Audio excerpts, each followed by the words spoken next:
Benjamin avait enfin obtenu la loterie de la visa américaine. Ce jeune homme béninois, plein d'espoir et de rêves, s'apprêtait à quitter Cotonou pour les États-Unis.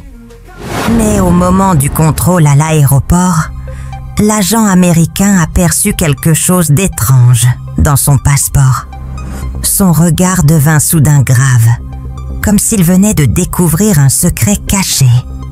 Ce simple document, symbole de liberté et de réussite, allait devenir la porte d'entrée vers une histoire troublante, enveloppée de mystère. Tu veux voyager, quitter ton village pour les États-Unis ou l'Europe? Alors écoute bien. Mais avant tout, veuillez cliquer sur le bouton d'abonnement. Activez les notifications pour que lorsque je publie de petites histoires comme celle-ci, vous soyez le premier à les recevoir. Et si vous êtes un abonné récurrent, merci beaucoup d'avoir écouté mes histoires. J'apprécie vraiment votre soutien. Dans un village reculé du Bénin, Benjamin n'était pas un enfant comme les autres. Dernier d'une fratrie de 3, il était né dans les larmes.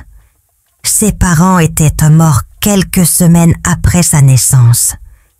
Au village, on disait qu'il était l'enfant des pleurs, celui que la vie avait privé de père et de mère dès son arrivée au monde. Ses 2 frères plus âgés, vivant chez leur oncle qui était Amri et avait un seul enfant, et vivaient aussi avec leur grand-mère Béloti, avaient grandi dans la rudesse des champs. Dossou, l'aîné, s'était résigné à rester cultivateur, tandis qu'Ayaba s'était perdu dans la boisson, cherchant à fuir une misère trop lourde à porter. Mais Benjamin avait choisi une autre voie.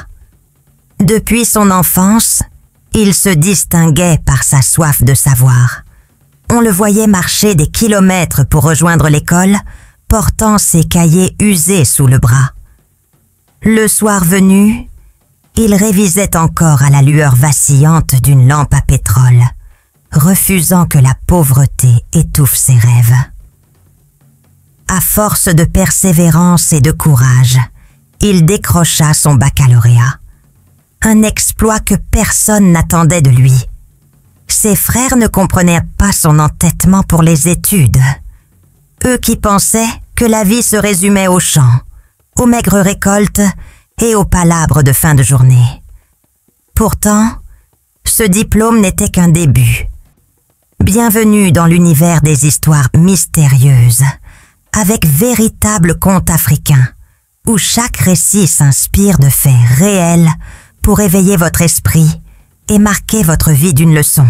Il disait « Benjamin croit que les livres vont remplir son ventre. Il reviendra comme nous, les mains vides. » Mais lui savait qu'il voulait une autre vie. À 19 ans, il quitta le village pour la grande ville. Là, il affronta une nouvelle misère. Loyer difficile à payer, journées entières sans nourriture, solitude pesante.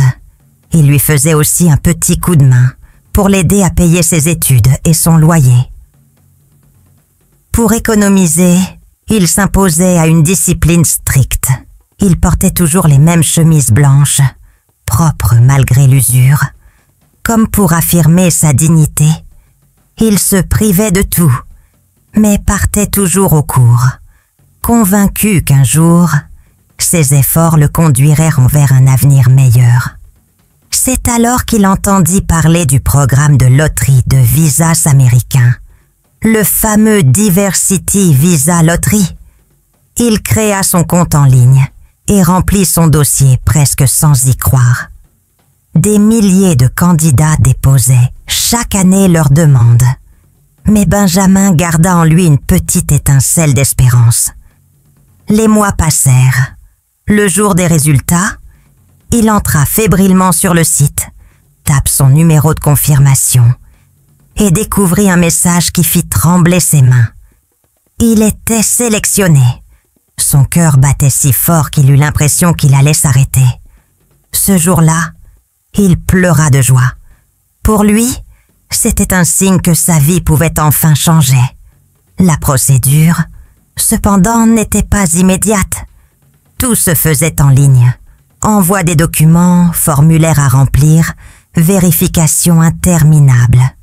Puis vint l'attente, des semaines, puis des mois passés avant qu'on lui annonce enfin la date de son entretien à l'ambassade. Il vivait chaque journée avec une tension mêlée d'espérance. Dans sa tête, il s'imaginait déjà marcher dans les rues de New York le jour de l'interview à l'ambassade arriva. Les questions étaient nombreuses, parfois intimidantes, mais il répondit avec sincérité. Après plusieurs semaines d'attente encore, son dossier fut validé. Il obtenait enfin son visa. C'était pour lui comme un rêve éveillé. À partir de ce moment-là, il ne vivait plus que dans l'attente de son départ. Benjamin, le cœur débordant d'émotion, saisit son vieux téléphone et appela son oncle pour lui annoncer la nouvelle. « Tonton, j'ai été sélectionné pour la loterie Visa. C'est une chance unique. J'aurais besoin de ton aide. Un peu d'argent pour le billet et les autres frais. » Au bout du fil, un long silence pesa. Puis l'oncle répondit d'une voix grave mais douce. « Mon fils, tu viens de ranimer en moi une flamme que je croyais éteinte. Tu es peut-être celui que Dieu a choisi pour sortir notre famille de la misère. » Le soir même, assis sous son manguier, l'oncle réfléchit longuement. Ses propres enfants le regardaient, inquiets de voir leur père plongé dans ses pensées. Finalement, il déclara avec une résolution ferme: « Demain, je vendrai la moitié de mon terrain. Ce sacrifice n'est pas une perte, c'est un investissement pour l'avenir de Benjamin et pour nous tous. » De l'autre côté, il commença à chercher un agent de voyage pour l'aider à préparer son billet, ses formalités, son installation. Dans sa tête, tout devenait rose. Il se voyait déjà de l'autre côté de l'océan, loin de la faim, loin des humiliations, en train de bâtir une nouvelle existence. Pourtant, au milieu de cette joie, un détail étrange persistait. Ses rêves. Depuis des mois, il revenait encore et encore comme une ombre silencieuse. Dans son sommeil, Benjamin se retrouvait toujours au village. Une ou dans les mains, il bêche un champ sec dur, presque stérile. Ses frères sont autour de lui, eux aussi pliés sur la terre, travaillant sans relâche. Parfois le soleil est brûlant, parfois la poussière touche sa respiration. Il se réveille fatigué, le cœur lourd, mais il chasse vite ses visions, préférant se concentrer sur son avenir. Pour lui, ce n'était que des rêves, des illusions sans importance. Ce qui comptait, c'était le voyage. Bientôt, il allait quitter tout cela. Bientôt, la vie allait commencer. Sans le savoir, Benjamin s'avançait vers une étape décisive de sa destinée.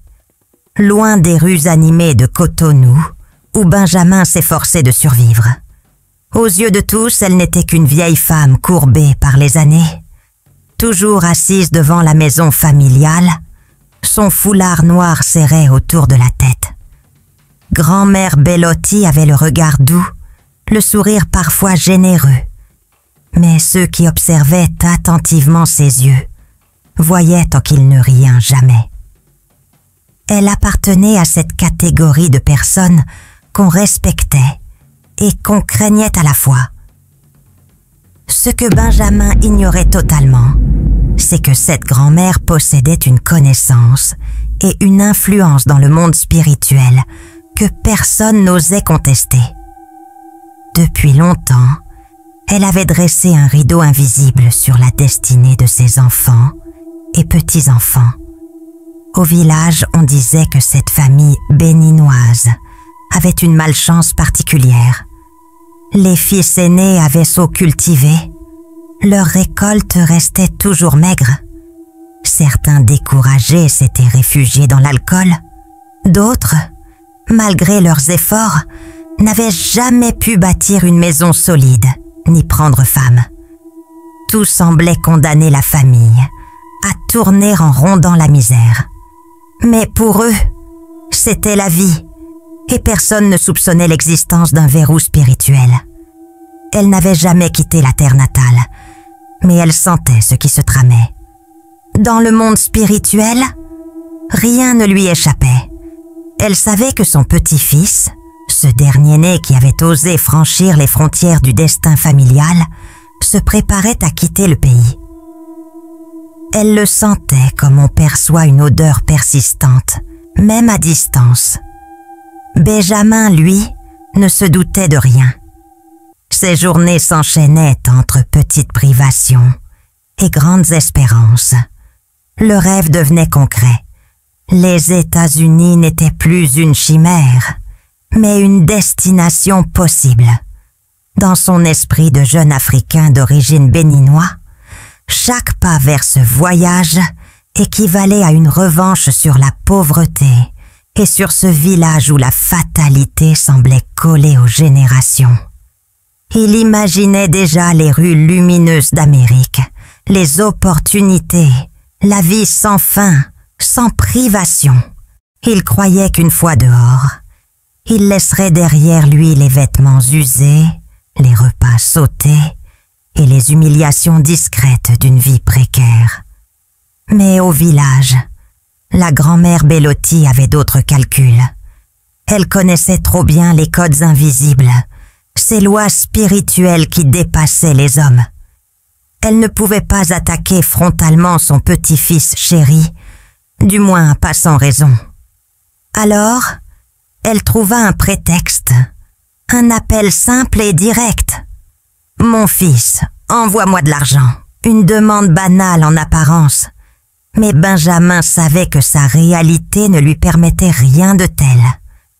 À Cotonou, il tirait sur chaque franc, parfois plusieurs jours le ventre vide. Envoyer de l'argent était tout bonnement impossible. Il répondit avec une sincérité désarmée.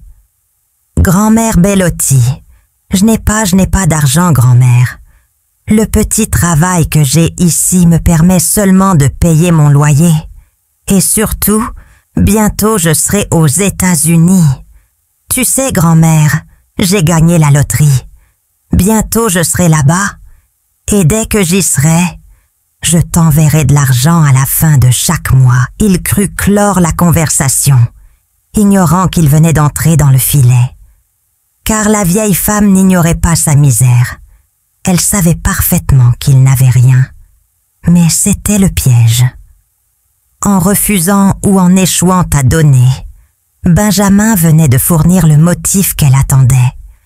Dans le spirituel, ce « je n'ai pas » devenait une arme, une légitimation. À ses yeux, il avait offensé, et désormais, elle pouvait réclamer une sanction.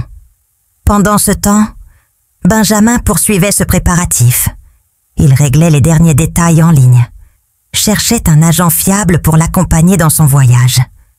Chaque pas était pour lui une victoire.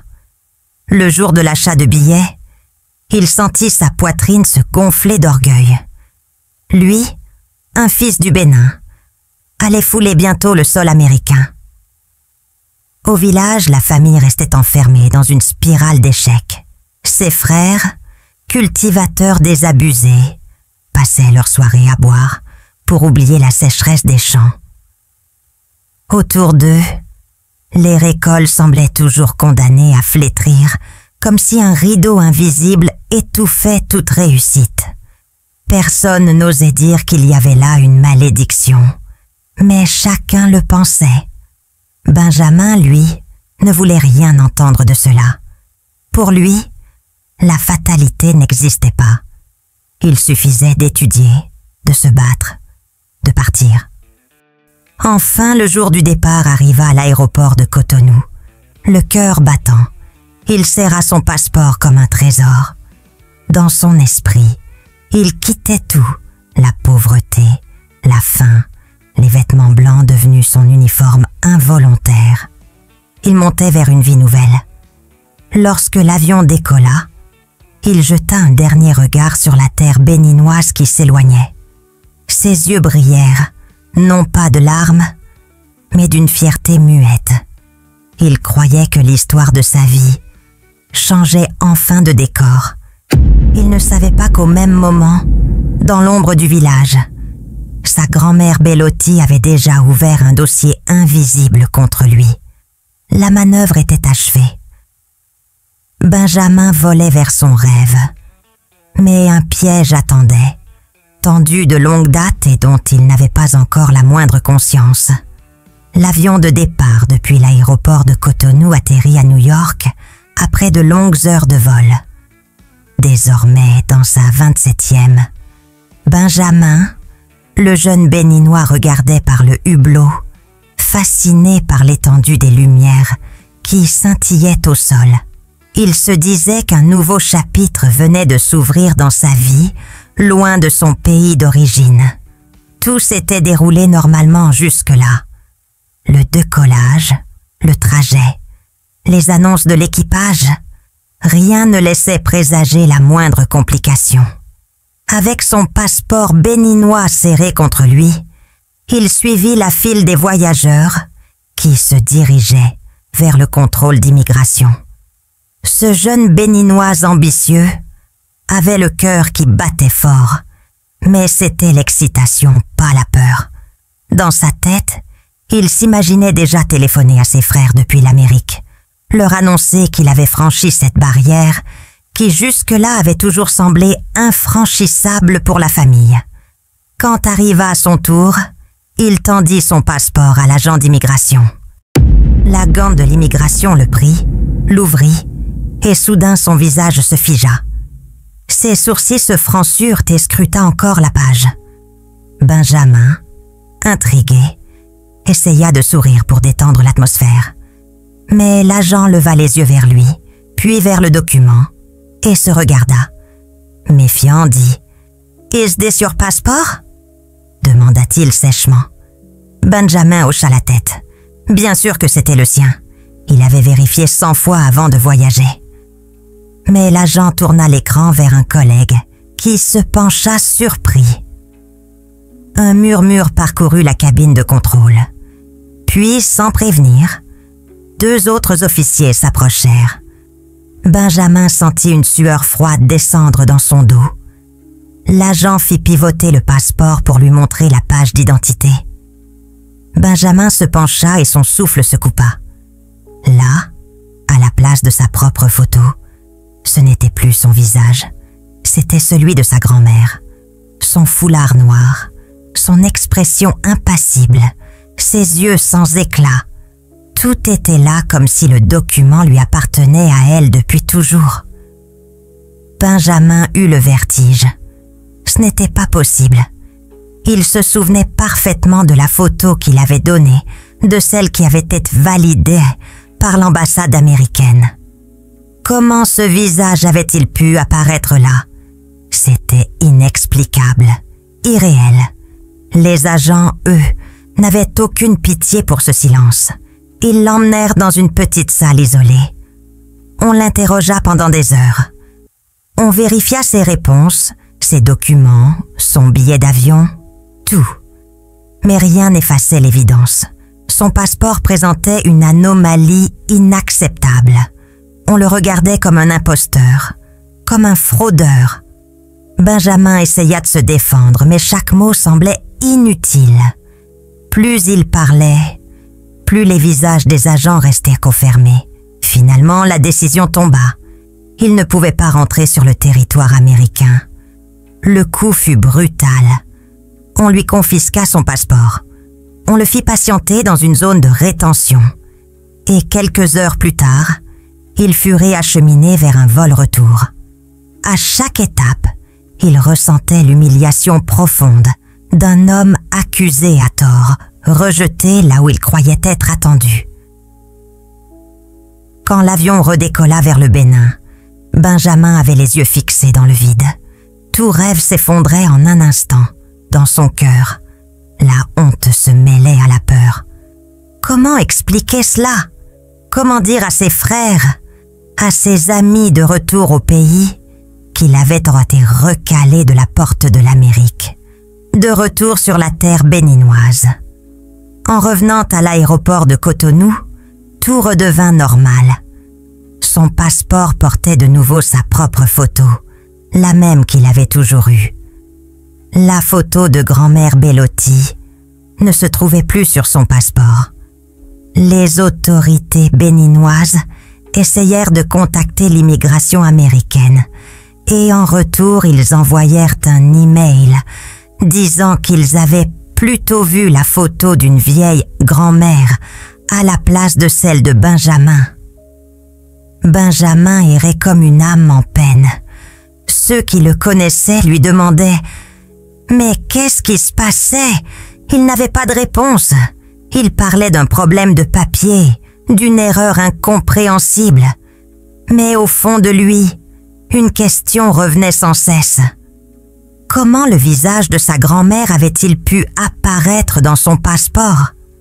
C'est quand même avec le même passeport qu'il a passé le contrôle à l'aéroport de son pays à Cotonou, sans aucun problème. Comment la photo de sa grand-mère qui est au village pouvait se retrouver sur le passeport qu'il a réalisé lui-même, avec sa photo Cotonou? Tout un tas de questions sans réponse qui défilent dans sa tête. Un ami proche, voyant son désarroi, finit par lui souffler. « Benjamin, ce que tu as vécu dépasse l'entendement. Ce n'est pas une affaire de papier. Va voir un homme de Dieu. Il y a sûrement quelque chose de spirituel derrière ça. » Benjamin resta silencieux. Il n'était pas habitué à ce genre de discours, mais son esprit troublé ne pouvait pas nier l'évidence. Ce qu'il avait vécu n'était pas normal. Dans sa détresse, humilié et vidéo, ce jeune homme courageux accepta finalement de se rendre auprès d'un homme de Dieu, sans se douter que la vérité sur sa lignée allait le terrasser encore plus que son échec. Benjamin arriva chez l'homme de Dieu, encore brisé par l'humiliation qu'il avait vécue à l'aéroport. Dans son esprit, tout restait flou, mais il savait qu'il devait chercher une réponse au-delà de ce qu'il pouvait comprendre. Ce jeune si ambitieux travailleur n'aurait jamais imaginé se retrouver dans une telle situation, obligé de demander de l'aide spirituelle. Le pasteur l'accueillit avec calme, l'écouta attentivement, puis l'invita à prier. Les premières heures furent des prières simples mais intenses. Très vite, l'atmosphère changea. L'air semblait pesant, chargé d'une énergie invisible. Le serviteur de Dieu posa sa main sur la tête de Benjamin et commença à invoquer le nom de Jésus avec puissance. Les paroles résonnaient dans la pièce vibrante et Benjamin sentit son corps trembler, chaque fibre de son être frémissant sous l'impact spirituel. Les prières devinrent plus profondes, plus pressantes, plus intenses. Benjamin sentit une chaleur puis un poids écrasant le retenir au sol. Ses yeux se fermèrent malgré lui. Son corps se raidit et il tomba évanoui, submergé par la puissance qui agissait autour de lui. Dans son esprit, des images surgissaient. Ses frères travaillant dans les champs secs, les efforts toujours anéantis. Là-haut à la main, le sol dura et aride. Ses visions ressurgissaient de ses rêves. Et soudain tout prit un sens. Il comprit que ses songes d'enfance n'étaient pas de simples rêves, mais des échos d'une vérité plus profonde. Lorsqu'il reprit conscience, le pasteur lui parla doucement mais fermement. « Benjamin, ce que tu as vécu dépasse la simple raison humaine. Ta grand-mère a dressé une barrière pour te bloquer. Ce que tu as subi à l'aéroport n'est pas une erreur. C'est un acte spirituel planifié. » Il sentit son cœur se serrer. Il repensa à ses frères, à la pauvreté persistante, aux efforts vains, aux humiliations répétées. Tout s'éclairait peu à peu. Le pasteur continua, révélant la portée de la malédiction familiale. « Ce n'est pas seulement toi, tout ton héritage est prisonnier. Des pactes anciens étaient prononcés, Et cette barrière maintient la famille dans la pauvreté. La débauche et l'impense s'élevaient. À ce moment, Benjamin sentit un mélange de peur et d'espoir. Il comput que le véritable combat n'était pas administratif ni matériel, mais spirituel. Il accepta de confier sa vie à Jésus-Christ comme Seigneur et Sauveur, offrant son cœur pour la première fois dans un abandon total. Le combat spirituel s'intensifia. Les prières se firent plus puissantes, les invocations plus déterminées. Benjamin ressentit une énergie invisible, heurtée aux chaînes spirituelles. Des visions éclatantes montrèrent les portes fermées, les chaînes rouillées, et sa grand-mère tenant une clé au-dessus de ces portes. Puis une lumière éclatante apparut, brisant progressivement les verrous, dissipant l'emprise qui pesait sur sa vie depuis si longtemps. Après de longues heures, la paix revint. Il se releva tremblant, les yeux gonflèrent de larmes, mais un sourire traversa son visage. Il sentait enfin qu'une force nouvelle guidait ses pas. Le pasteur posa sa main sur lui et dit « Ce n'est que le début, Benjamin, mais à partir d'aujourd'hui, tu n'es plus le même. Le Seigneur t'a libéré. » Benjamin quitta l'église avec un cœur léger. Ses pas n'étaient plus ceux d'un homme écrasé par l'échec, mais ceux d'un jeune qui venait d'entrevoir la lumière après une longue nuit. Il savait désormais que la délivrance et l'élévation ne dépendaient pas uniquement de sa force ou de ses efforts, mais de Dieu seul. Et depuis ce jour, sa grand-mère Bellotti devint aveugle et muette. Elle mourut de tuberculose osseuse quelques mois plus tard, seule dans un hôpital du village. L'histoire de Benjamin est celle de milliers de jeunes Africains. Derrière les blocages, les échecs répétés et les humiliations inexplicables, il y a souvent des racines spirituelles invisibles. Mais la bonne nouvelle, c'est qu'il existe une solution. La puissance de Dieu est capable de briser les malédictions et d'ouvrir des chemins là où tout semble fermé.